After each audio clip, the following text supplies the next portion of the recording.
Holy shit, it's the final episode, you guys. Someone was way too pleased at themselves with this area title. Yeah. Yeah, they were. Listen up. Intelligence suggests that Oscuro has alien parasites in his body. Look, the last thing we need is this to get out to Scientologists. Do everything you can to stop it. Yeah, because that's clearly a big issue these days. Yep, there's that early 2010s humor for you, kids. Yeah.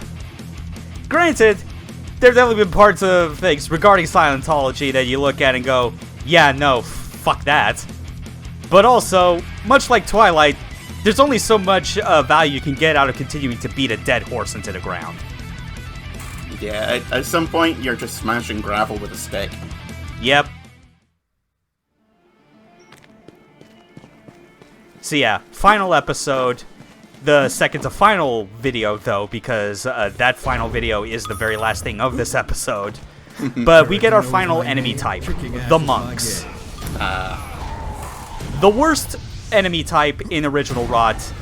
And if you don't have any of the supernatural or rocket weapons in this game, they are still the worst enemy.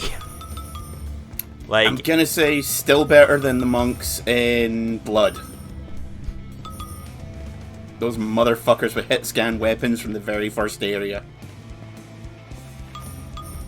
Alright. potentially debatable depending on how much you enjoy their battle cries. I have a very special hatred for those guys. Yeah. Oh yeah, they're dicks. I mean, it's ultimately a reason, much like with any build engine game, why you should never play them on the highest difficulty. No. But again, on the plus side, with like the cultists, the Cabal in Blood, there's just something delightfully chaotic about their personality, just showing up, shouting Maranax and Faranax, and just all manner of fake Latin that these monks clearly do not. Fucking A. And then you set them on fire with a flare gun. Yeah, and dynamite and all manner of explosives. All while Stephen Waite just gleefully revels in the bloodshed. So yeah, pretty much from the second chapter onwards, there's no real point in using regular weaponry. Not really, outside of maybe like there's like an explosive barrel or something that might be worth like blowing up otherwise, or like if there's a situation where there's a real tough enemy encounter and you'd really like to hold on to as much firebomb ammo as you can. But by that point, if you're relying on that means like you're gonna have to take the very safe approach of just peeking out long enough to get some shots off, then going back into cover and then back out. Because otherwise, yeah, it's just, it's like not only is it like it super de-incentivizes you across the board on this episode, because those monks are just huge bullet sponges otherwise. Is it just that they take a lot of damage, or they literally can't be hurt by machine gun fire? Oh no, it's that they can take a lot of damage. But it's the sort of thing where, like, because of how much damage rockets do deal, because again, it is the sort of matter where I'm pretty sure it is like, I would not be surprised if there is some manner of like bullet and explosion damage system they also adhere to, much like the player. It's just that the bullet damage equation is probably jacked so much more to like be even less and less the higher up you go. I mean, even with the melee attacks that I was doing, it takes a few like just 4. to bring them down. Yeah, it was 3 or 4 when previously it was like one-hit kill. Yeah. But I guess like another thing that solidifies it as well is that it also very easily highlights the difference between direct explosion hits and splash damage. Explosion hits are pretty much a guarantee to instantly kill them if like you hit them directly. Splash damage, it'll still do a decent amount, but like you'll still feel the sense that you're wasting a shot even though you did some damage. I feel like that wasn't really a thing back in the original version, because I remember a lot of the early FPSs of that era, It was like, if they got caught in the explosion, they were dead. Yeah. Yeah, It wasn't really until, like, later games that they started including nuances such as splash damage. Yeah, but also by that same token, even in the original, I think I'd probably have to load both games up to do some experimenting. But I want to say that even for as bullet spongy as they are, I want to say that they take less bullets to kill in this remake than they do Rod 95. Because I still seem to recall, both from playing and even watching people play through the original 95 game, that just the bullet resistance and just how little damage they take from it is even more absurd. Yeah, it feels like they didn't make things easier so much as they made them less annoying. Yeah. Yeah, that's kind of the thing about it. Like, obviously, with just how all the enemies are designed, they had to redesign something from scratch. But also, there's just the fact that, like, even with the things that you have new to this version, like jumping, and especially rocket jumping, is that, like, they don't obviously take a lot of advantage around that stuff to try and, like, further incentivize that as the core gameplay. Oh, man. The rocket jump, more than anything, just feels a lot like it's the thing you use to get to certain secrets, and if you're really bold, use it for speedruns. Was there a form of rocket jumping in the original? I think I remember something like that. Yeah, I actually did mention it, like, in the first episode, but it was like, it's the kind of rocket jumping that is similar to what you could do in original Doom, where it is entirely lateral. Like, you use it really against more momentum. Yeah, just use it against the wall to just fling yourself and have the momentum carry you across a gap. But yeah, more monks, and we got, like, the final regular Triad soldier, which, again, I forget the names of. I only really remember the Enforcers, just because they're big, they're bullet spongy, and in the original, the person that played them, that was the digitized actor, was George Broussard.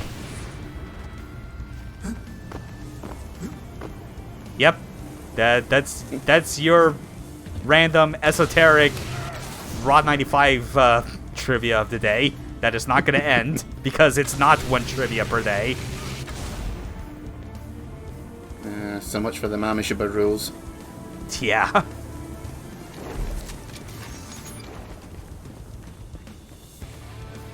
But yeah, that's also what I was talking about. We were bringing up, like, the matter of, you know, bullet weapon usage. It's really only useful for that anymore. Yeah. That was one thing I remember, as I said, I never really played much of the original version, like the 95 one. But I remember that after a certain point, it was just, why bother using regular weapons when you're handed rocket launchers and the like every 30 seconds? Well, yeah. I mean, like, the whole point... It's especially weird in the context of this game, because I feel the way they tried to implement it in Rod 95 made a bit more sense, but it only made sense in the context of they had a system in place that, when you think about it even back then, really did not make any sense, and that was the live system. You know? Yeah. That was why you had to collect all the coins and such. Yeah, and also because if you died, you started over with just the pistol. Like, the idea was that... It's almost shmup-like in a way, the more I think about it with the way you acquire these weapons. Because, you know, there are some shmups you might play, or even run-and guns, like a Metal Slug or something, where it is like, yeah, you have your basic infinite ammo pistol, but then you also have things like the heavy machine guns and rocket launchers you pick up that are all limited ammo. And you're not being encouraged to hoard them. In fact, they're replacing your main weapon, and you have to use them before you're forced to go back to your default. I feel like that's kind of what they were trying to go for with the original Rods, but again, it's the sort of thing where they, even back then, they still had quick saves and quick loads, so why would you ever subject yourself to the torture of going back to a pistol on respawn? Yeah, well, without doing a challenge run. Yeah, obviously. But even then, most people... Course, that wasn't a thing at the time. Yeah, most people just really didn't care. Well, that doesn't look comfortable. That's normal. The most extreme wedgies ever, only in Rise of the Triad. Yeah, and only on those monks, apparently. Well, as long as they're consenting to it, that's all that really matters. Yeah. I mean, to be fair, I'm pretty sure they're only, like, consenting to themselves doing it. That was clearly something of their own making. Oh wow, the self-inflicted wedgie. That's a pro strat. Yeah. Also, this stage, you were talking a lot about like how, especially in the late game of original Rod, that they like to just pile on the drunk missile a lot, and that to a somewhat lesser extent they still do that here. That is true, but I also think that like an extension of that is that they really like to give you more opportunities to get the Dark Staff from this episode on, because we already had like a Dark Staff that I was using fairly early in the level. There was another one in the secret that I had passed off because I was saving that for later. And then there was this third Dark Staff literally in this room. They really want you to use it because not only is it powerful and very accurate because it's a chain lightning weapon, but it uses so little ammo on activation. It's kind of broken. Yeah, for some reason, I do not remember the staff at all, but I remember the drunk missile. Yeah, it was like, and it makes sense enough just because like they are like, in terms of rocket and exotic weapons, they are like kind of the last things that you come across, like on their respective like weapon trees. Yeah. And then for a while, it seems like it's the only thing you come across. Yeah, but honestly though, I ain't complaining about more Dark Staff. Like I said, it is as funny as the Excalibat is, especially if you like charge up the alt fire just to launch all the baseballs at once. Dark Staff is just so much more economical. Yeah. It may not have an alt fire, but really, when you can deal that much accurate hit scan damage for so little like ammo spent, like, does it even matter? Yeah, doesn't it leap between enemies as well anyway? Yeah, exactly. It's very much, exactly like I described it as. It is very much a chain lightning weapon. So, like, what would the alt fire be? Lightning strike that hits everything? Oh, wait, we've already got that. Yeah.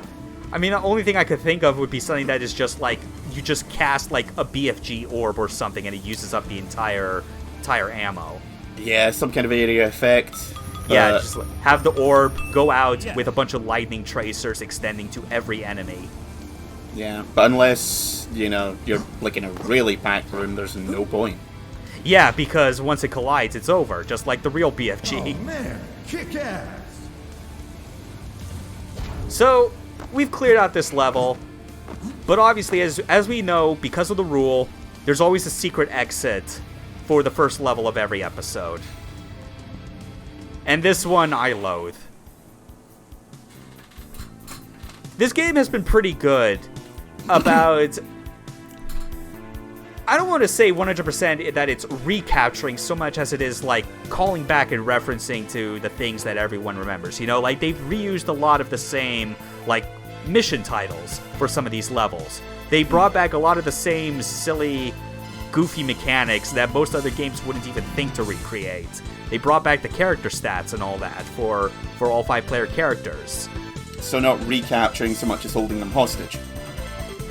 That's fair.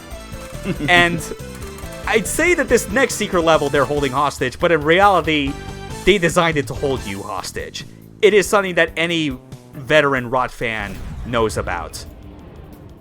Oh, the Vomitorium is getting its revenge on you and all of your loved ones. Though this is escape from the Vomitorium, because that's what you're trying to do. Like, that first room we were in, that was technically what the original Vomitorium was. They decided to extend it, because their cruelty knows no bounds. And I also These need guys to... are dicks. Yeah, and I need to bring up something very, very important before we get to a specific section of this level. If you can look at the frame rate and millisecond counter in the right corner, assuming that YouTube's compression hasn't botched it too much, you might notice that it is holding a lot more steady than it has in the past. Like, I left it previously uncapped so that you were seeing it go from as low as, like, I think 40 frames per second to upwards of, like, 200 plus in the secret levels. Yeah. For this, I have capped it to, I have set Vsync to on, so it is now capping itself to 60 FPS, but that obviously means that the add latency is making it so that I'm hovering around 16 milliseconds. That's fine. The latency isn't the issue. The issue is more why I had to enable Vsync in the first fucking place. Well, this level, because of updates that Interceptor did over time, broke it. And it became evident why it broke when you got to this jump pad, because otherwise you would not land here. And 20 minutes of recording prior to this, I was stuck wondering why the fuck is it not landing me on this path.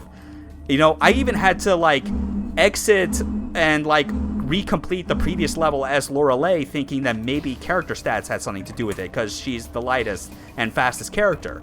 But no. Somehow, in the process of updating this game and breaking this level, I don't even know if this is the case for everyone that tries it. Maybe I just got lucky on my end.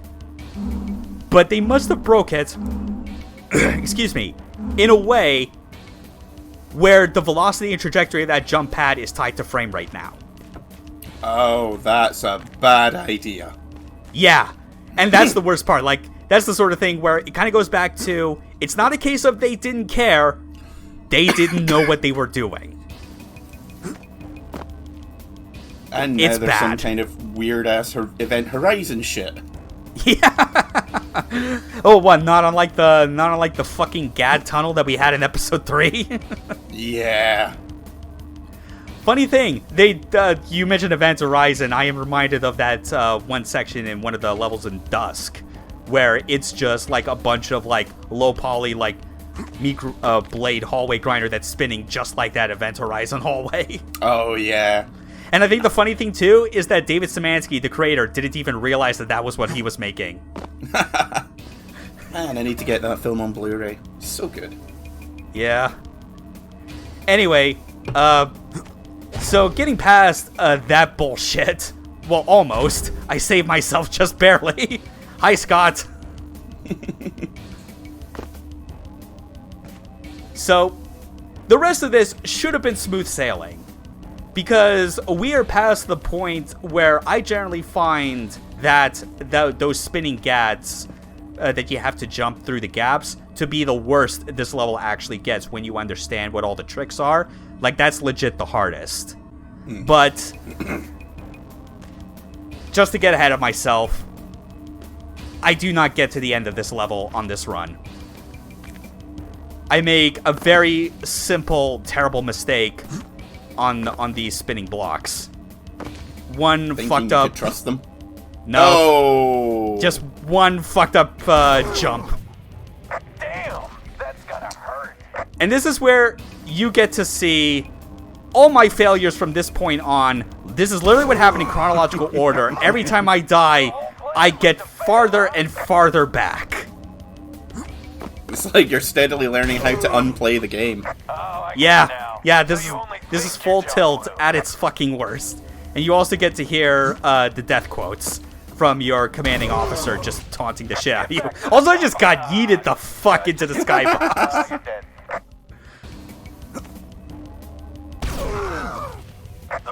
Yeah. Man, I'm glad I'm sitting here.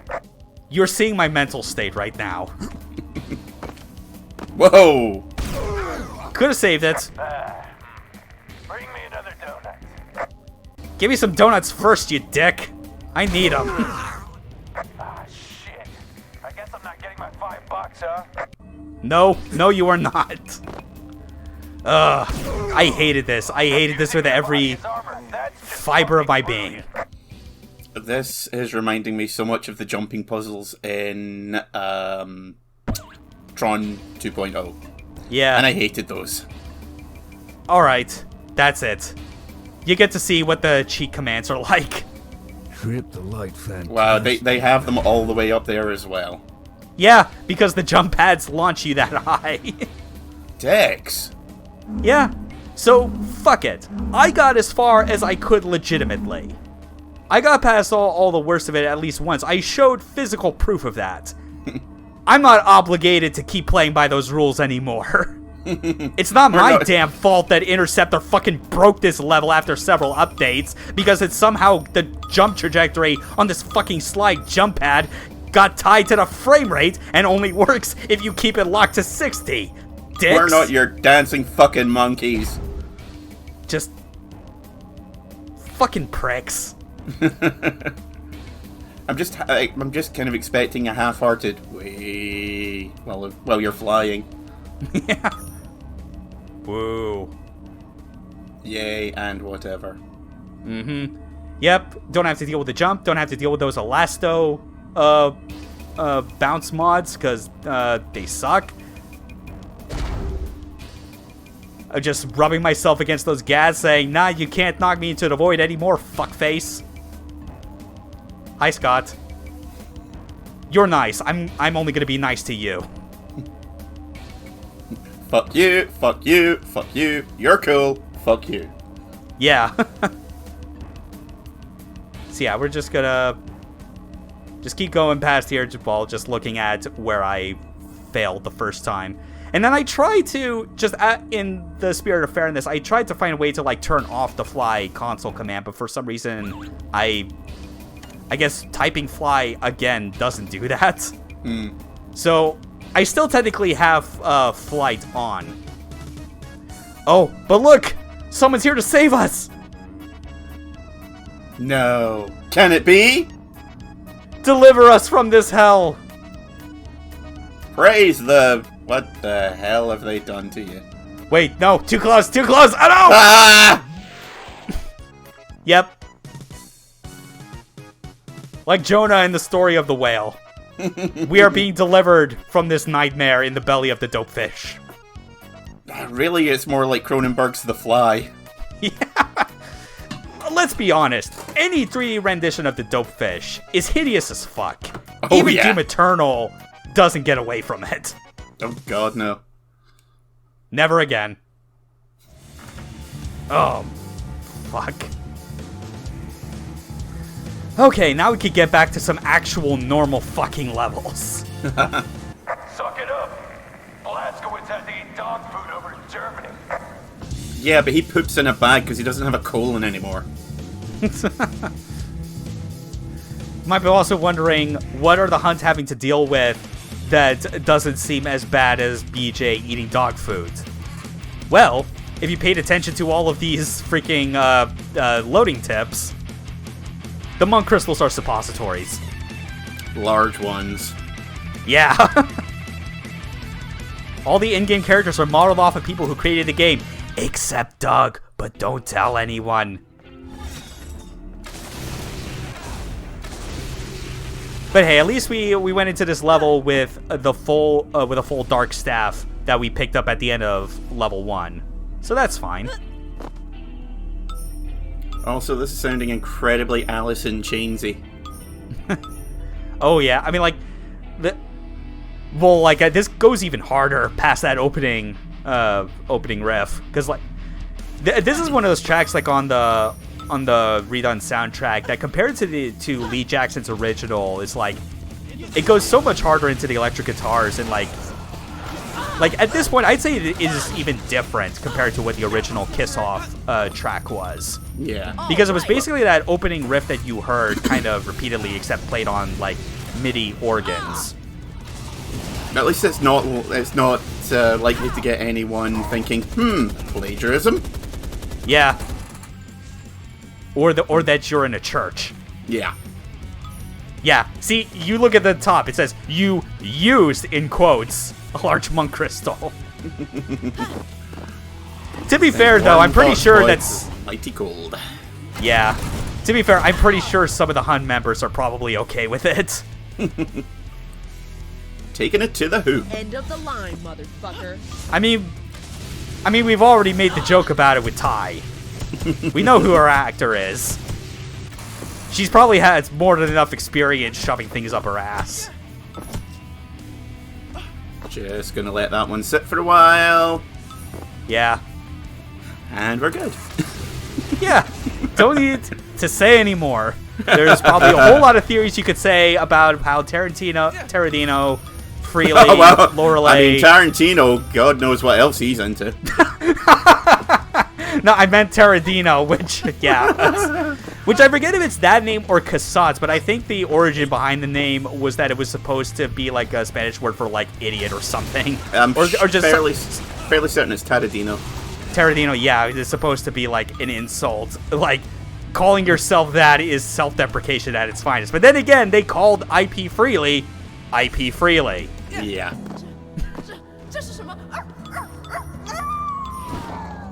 Yeah, Lorelei, Ty, and Doug are at least more normal. Quote-unquote normal. Yeah. We could pick up that Mercury power-up right now, but that would be more useful at a later juncture. No doggo from above today. Sadly, no. But we can jump up with the pads and actually use that to get back up there, which we're normally not supposed to. Because the dog mode's homing attack it actually gives you that extra lift to reach the upper ledge that you were previously on. Yeah, not so much a dog, more a heat-seeking missile with fur. Yeah. All right. Monster closet, or monk closet, rather. Don't think you were getting that past me, Rise. Alright. So we're near the end of this first section, and I forget exactly what I do with, like, I think I get into one of the secret areas here, but it's one of those things where I weirdly trigger the message that says you found the secret area even though I did not explicitly enter it. And that's because I sniped the enemies that are in those holes up there, like where the sort of balcony pillars are. So do those monks do like damage over time? Because I've noticed you're getting hit like 4 or 5 times after being hit. Yeah, that's specific to fire, which, you know, that counts as explosion damage, but when it's fireball specifically, or anything that has like a very lingering explosion effect, that causes like damage over time, which thankfully is fully absorbed by the asbestos armor. That's not too bad. Still annoying as hell. Yeah, because it's like, even though you're not taking health damage, like, you are still, like, getting those hit sound effects repeatedly. Yeah. Anyway, now it's time to get some wings. I'm flying! I'm flying! And also some overlapping voice lines. Wow. And a Harry Potter quote, no less. Read a fucking book other than that, Jesus fuck. No, we don't mean the Hunger Games, and we certainly don't mean Dune either. Yeah. And I say that as someone who's read Dune and likes it.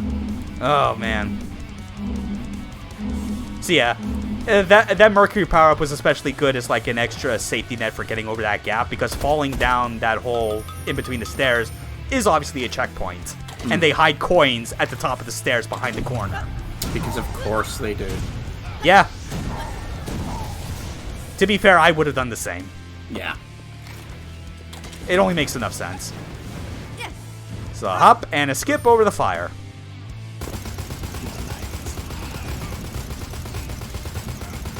So this is one of the few areas in which there is actually water in the game. Can you still use the flame wall? Yes, you can. Huh, that's surprising. Or possibly not, I'm not quite sure. Yeah. I imagine just because it is so small of a volume and that there's like other dry land around it, and with the hitbox of the flame walls itself, it does, like, I'm pretty sure that cancels it out, so it's not being, like, removed. Anyway, here's come on, just get up there. Oh, I love these kind of puzzles. Yeah. You'd think it would be more manageable if they protruded in and out, like, at a less faster click. Yeah. Oh well, but that didn't take too long. Just keep... Oh yeah, that's a real dick placement for a coin. So dickish I had to shake my head. Cause, surprise, surprise, when I was struggling to get 100% on recordings, it was exactly because of that fucking coin. I kept forgetting it was there.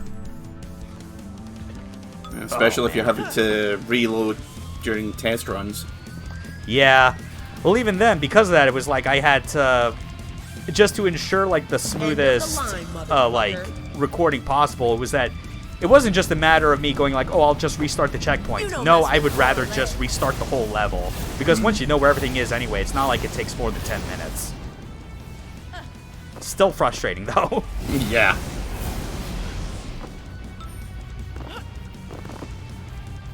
That said, though, it's funny if you think about it with like the levels like in this episode. Once we get to like levels 3 and 4, it starts to feel surprisingly tame in a like. You would think with a game of like this design ethos that it running out of steam would mean it would ramp up the dickishness to like lazy levels or whatnot. Yeah. But instead, it's more like no, the levels end up being like surprisingly tame. Like, it's no longer trying to, like, throw a bunch of, like, weird dickish moves at you anymore that you just kind of, you know what to expect.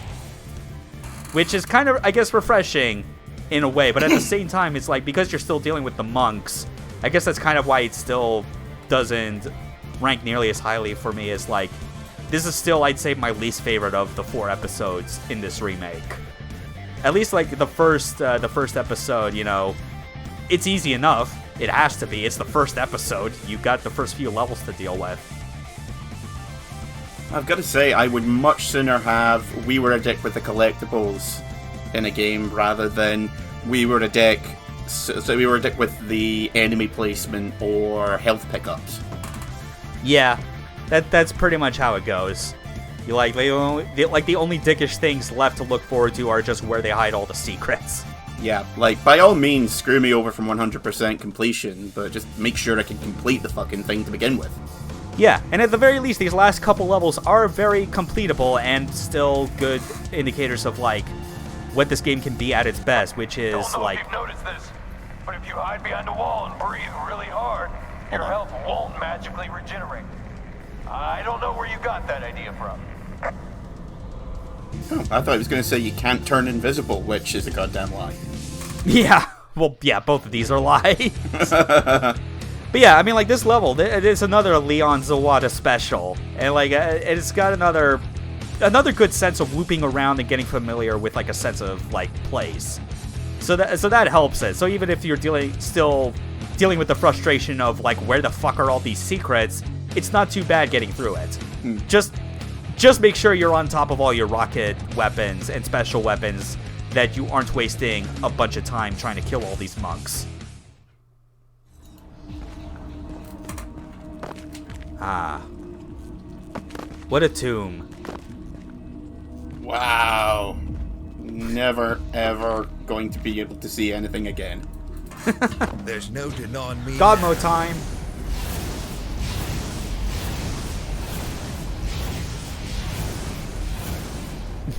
That one They was just still teleporting in the same spot? I still have not fully processed how the hell that, like, what the hell that even was. Yeah. Because I thought I had seen him die, but then eventually, like, you saw his skeleton pop, so it's like, what, was he still there and I just couldn't see him? Maybe. Maybe he has like 4 skeletons. So what, we're fucking Ultimate Mortal Kombat 3 now? Yeah. I'm just gonna uppercut one of these triads and they're gonna explode into 18 rib cages. 18 rib cages, but only 3 organs. Interesting. Wonder what that says about him.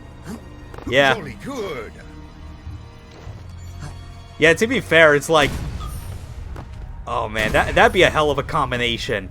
Ultimate Mortal Kombat 3 with its secret bullshit, combined with Roth 95. Oh, Jesus. It definitely feels like with some of the goofy shit both had, they are absolutely pulling from, like, similar inspirations, it feels like. They would still be finding secrets to that game to this day.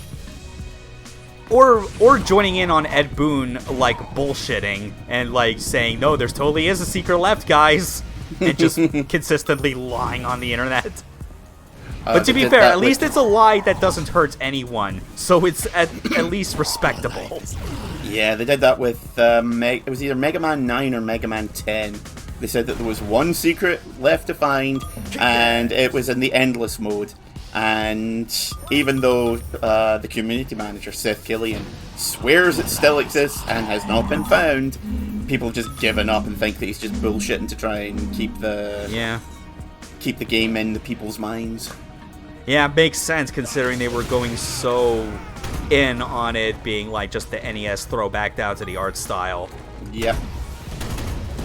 Which is funny because then Mega Man 11 came out and nobody cared. Let's rock. Yeah, who knows? Yeah. It's weird too just because I feel like brings up like a weird, I guess, dichotomy between people that like casually remembered like the good old days of Mega Man versus the people that actually played those games like more than the popular ones. Because the thing I discovered just kind of looking through like those, like all the mainline Mega Man games, not the other series like X or whatever. Yeah. But like they kept adding mechanics on top of what you could already do in Mega Man anyway. You know, 3 added like the slide or whatever. Yeah. But like later games even added like charge shot, I think. Yeah. Four onwards with the charge shot. Yeah, and it's like apparently just because of them trying to appeal to that Mega Man 2 nostalgia that normies have, it's like they just nixed all those future mechanics to be all like, yeah, just imagine it's like 2. And I mean, I kind of don't blame it's like 2, and you have no good options for getting out of a situation sometimes. Yeah, which is weird because I mean I kind of get it. I'd say like even as someone that's not a Mega Man fan, I'll at least admit that like 2's soundtrack still fucking slaps. I used to joke that Mega Man 2 as well wasn't really a game so much as it was a framework for ROM hacks. Because at one point it seemed like there was another big Mega Man 2 ROM hack coming out every other week. Ooh, yeah. Oh, there's a good old friend. Run from the boulder. Stroll for your life. I tried strafe running, but then I forgot, wait, even they weren't dumb enough to try and like implement that in this game. Anyway, we got the coins, we escaped the boulder, got a new dark staff. There's a hidden switch that is very important to flip once we get past these crushing blocks. It's right there. Oh, fuck off. It doesn't open anything in this hallway, but it does open something later in this room that we just got back to, if you pay attention. First, just gotta clear out... Is it the Stargate in the ceiling? Nope. It's that door that originally was like... Here's the secret. Kick ass. Excelsior! Didn't the dope fish lives. Like, shitloads of points in the original? I don't remember if it did. I don't even think the dope fish was like a collectible in the original. I think this might be like one of those secrets that is like, as far as dope fish being a collectible, I think this might be exclusive to ROT 2013. Because I vaguely remember some shooter having dope fish as a collectible, which just did nothing but gave you like 5 billion points or something. Yeah, I'm pretty sure there was like a dope fish Easter egg, but it was more just like, just like a text and icon. Yeah. What original ROT had that this does not though was the DIP balls. The developers of Incredible Power. Yeah. Mm-hmm. The dips. Which is a slightly different connotation in this day and age, but we'll let it slide. Yeah.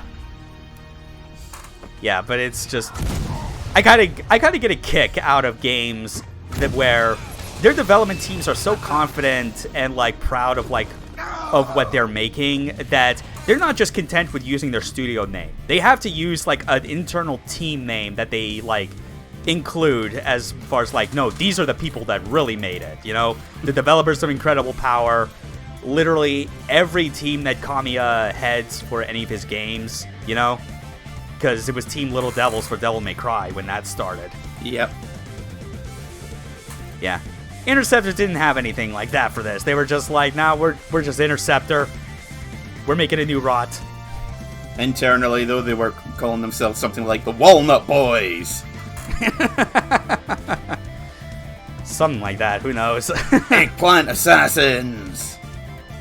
I don't know why I'm focusing on nuts and veg, it's a bit weird. Yeah, especially eggplants.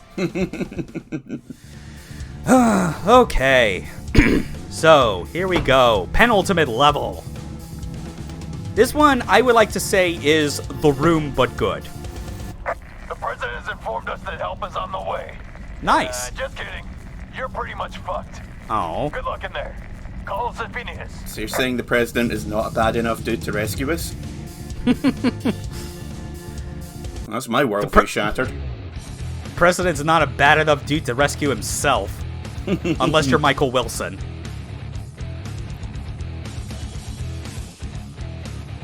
Or Yes, that is Harrison true, Ford. what I said. Or Harrison Ford. Yeah. No, for real, it's just like... Everyone likes to meme the shit out of Ninja Blade in From Software's, like, past, the games that they developed. Like, especially, like, if it's people that only seem to really care about their games from, like, Dark Souls onward, it seems the only other game they care to acknowledge is fucking Ninja Blade as a joke. But I'm pretty sure even less of them are even aware of the fact that in that fucking game, A, Michael Wilson Sr. is in that game, and B, he breaks himself out of his own hostage situation. It's weird because I hear people talk about Metal Wolf Chaos all the time, but I have literally never heard anyone say anything about Ninja Blade other than it exists and it kind of sucks. Yeah, but even then, it's like, I feel like, even then, I barely see people talking about it openly the whole, yeah, it exists and it sucks. Yeah. It's more like, I don't know, it just comes off to them like, it's one of those memes where it very much feels like they're saying it's a joke, but they're not explaining, like, how it's a joke or what the punchline even is. Yeah. It's like, well, I heard it was a bad game. Okay, from who? I don't know, some guy on the internet. Yeah. It's just one of those things where, like, yeah, it's got QTEs out the ass, and it's one of those things where, like, the way it's developed, you could tell it's made by the remnants of the people at FromSoft that specifically worked on those original Xbox games they put out, you know? Yeah. Like, there's a lineage going from Otogi to Metal Wolf Chaos to, what was it, I think Enchanted Arms, what it was called, like that 360 RPG? Yeah, Enchanted Arms, which and then had one of obviously, the worst gay characters ever.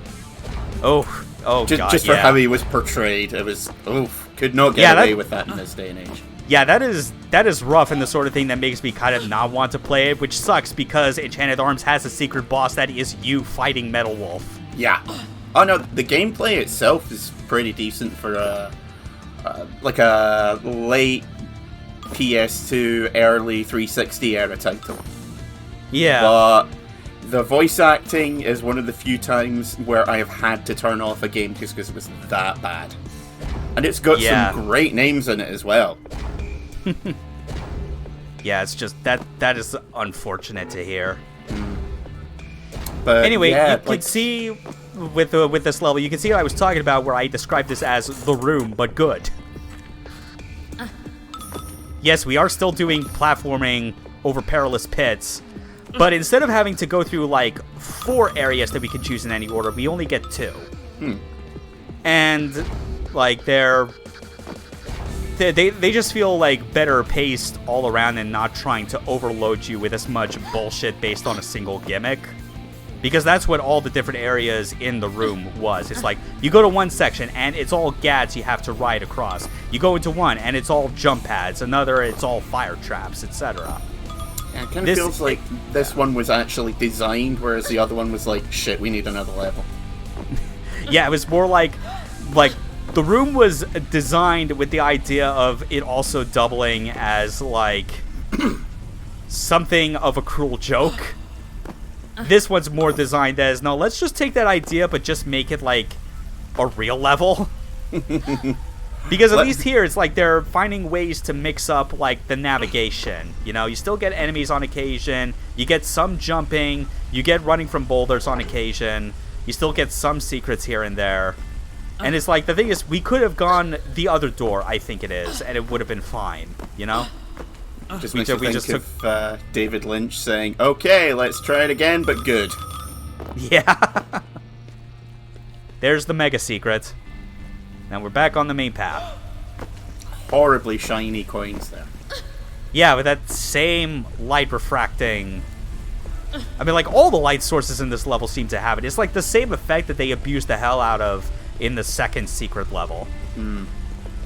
Where they were just, like, showing off, oh, man, look at these god rays. Look at all this light filtering we can do in between foliage. Look at all this. And I'm like, yeah, that doesn't really help the rest of your game. Yeah. And I mean, there's sections here which actually look good. But then I stop and I think, oh, the reason it looks good is because it's reminding me of God of War. Yeah. That's like, yes, please remind me of other slightly better games. So yeah, we're now on like the second path, which didn't require a key because the keys that we picked up, they actually go to the very end of the stage this time. Oh, one of those kind of stages. Yeah, admittedly, it's like, I don't know, I feel like a best of both worlds would be a version where you have the level layout of the room where it's 4 paths you can take in any order and you have to get a key to choose your next path, but with the actual thought and care of each gauntlet's design as this level does. That would at least feel a lot better instead of being like, okay, I'm going into another gimmick, let's see what happens. Yeah, I'm not a fan of stages that, rather than having like an element to the stage, just have like a gimmick. Yeah. And like you realize very quickly that there's a very fine line between a gimmick and an actual challenge. Yeah, or feature. Yeah. Yeah, because it is very easy to just screw up the implementation on that and just unsell people on the idea that this is something worth using or engaging with. Yeah, there's nothing that sours me on a game quicker than a gameplay element that has never been introduced before late in the game that never comes up again. Yeah.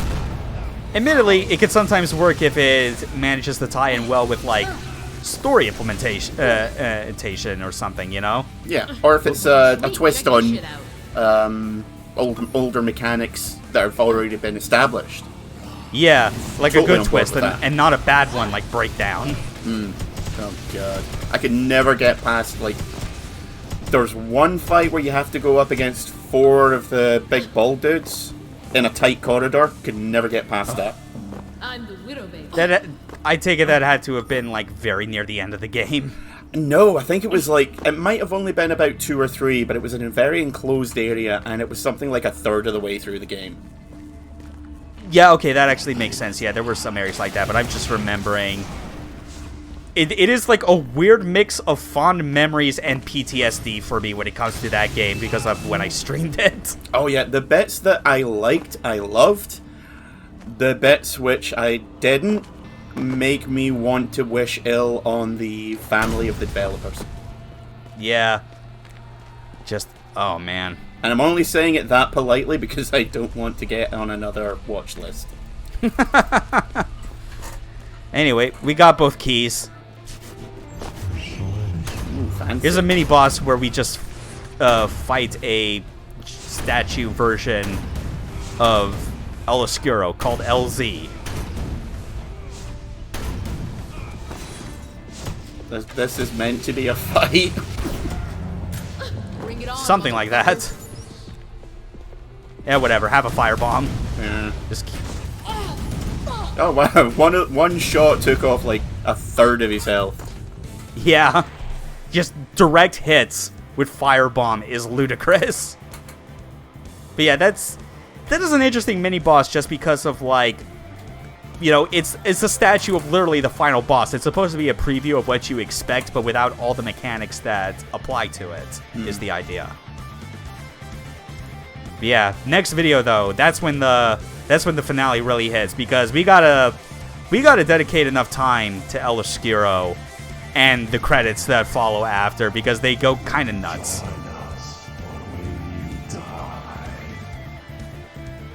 A little creepy. I'm sure it means nothing in the long run.